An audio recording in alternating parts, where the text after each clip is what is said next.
Kelionė labai patiko, 12 dienų praskrėjo kaip viena, labai smagu. Tai šiuo metu esame Miami, paskutinė mūsų diena.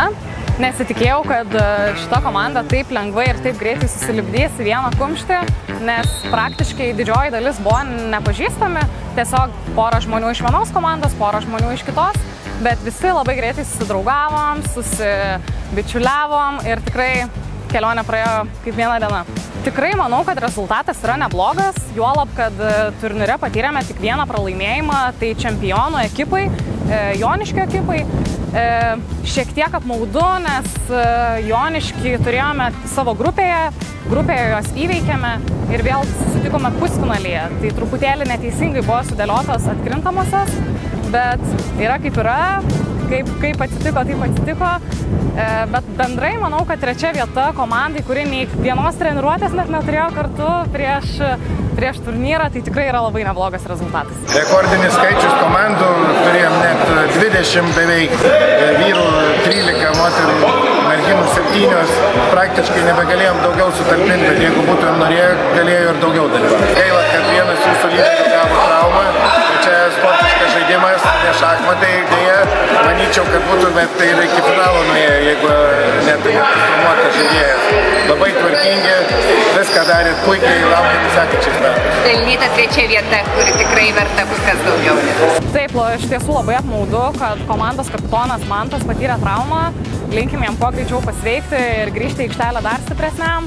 Tai žinoma, tas prisidėjo prie mūsų nesėkmės, nes Mantas traumavus rungtynėse būtent pusfinalio prieš Joniškį.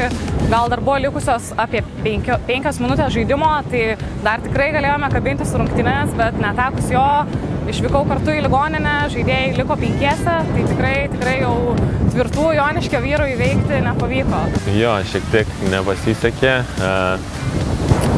Patekau, kaip sakant, į varžovų spastus po krepšiu ir patyriau ten tą traumą peties. Bet dabar kaip ir viskas tvarkoja, gerėja, teko stoti į paciento vaidmenį, nors dažniausiai būnu priešingoj pusėje. Labai gaila buvo, kad patyrė traumą iš tikrųjų. Nu, ką darysi? Taip jau atsitinka krepšinį, nežinau.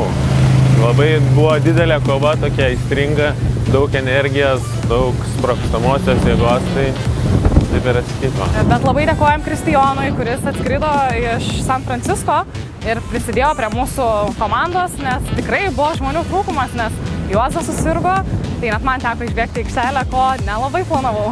Vyrai labai manęs klausė, braižiau derinius, juos pildė, viską darė, su manim nesiginčijo, tai tikrai buvo labai malonu būti tokios komandos treneriu. Bandėme prieš išvykstant į Ameriką padaryti treniruotę, bet taip niekas ir nesusirinko, nes tai netinka vienam viena diena, kitam kita.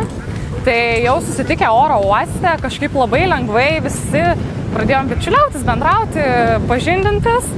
Tai kažkaip tikrai labai visi draugiški, labai gera kompanija, kur atrodo atitikom vienas kitą tiesiog visi kartu, o jeigu ko nepasidalinom ar nesusitarėm, tai skirstėm į skirtingus ekipažus ir vienas ekipažas veikia kažką, kitas veikia kažką, kaip pavyzdžiui darėm ir Orlande. Vieni norėjo pamatyti Universal Studio ir vyko ten, o kiti išvyko į NASA's muziejų. Tai labai smagu, kad nereikėjo visiems daryti to, ko nori kažkas vienas, o turėjome tokią demokratiją ir sprendėme visi kartu, ką veikti. Dabar, aišku, vaikšto Miami, čia tikrai labai smagu, vien dėl oro, dėl paplūdimio, saulės, kai pagalvoju, kas dabar Lietuvoje. Bet nežinau, man gal labiausiai patiko New Yorkas. Savo didybę tokią architektūrą tiek senaisiais tais dangoraižiais, tiek naujaisiais, nes apsilankėm ir berods 4 pagal aukštį dangoraižį, tai matėm visą New Yorką iš viršaus, tai man apskritai New Yorkas kaip toks daugio multikultūrinis miestas labai gerą ir įdomų įspūdį paliko. Amerika paliko gan neblogą įspūdį, šiek tiek buvo dalykų, kurie nuliūdina, tai yra šiukšlinimo problema, čia visose didžiuosiuose miestuose tikrai labai daug šiukšlių ir jie naudoja labai daug plastiko, tai gaila, kad kol kas dar neseka europiečių pavyzdžių mažinti plastiko naudojimą, bet šiaip tikrai graži šalis, pamatėme 5 didelius miestus, tai visi tie miestai labai skirtingi, Vieniem labiausiai patiko Šarlotė, pavyzdžiui, Džiugui, kitiem patiko New Yorkas ar Miamis. Tai visi šitoj kelionėje rado kažkokį savo širdžiai artimą miestą. Šiaip dėl pačio krepšinio, kad susirinko SKL rinktinė dar nepažįstami žmonės ir susilipdėm iš tiesų per tas 2 savaitės labai gerai, labai gražiai. Keli žmonės gal kažką tai pažinojom ir tiek. Ir dabar gale, paskutinė diena, čia vaikšto Miami, atrodo, kad esam visiškai kaip komanda, kaip draugai ir atrodo netgi grįšim į Lietuvą ir po savaitės susirinksim kaip chebra ir žaisim savo krepšinį vėl.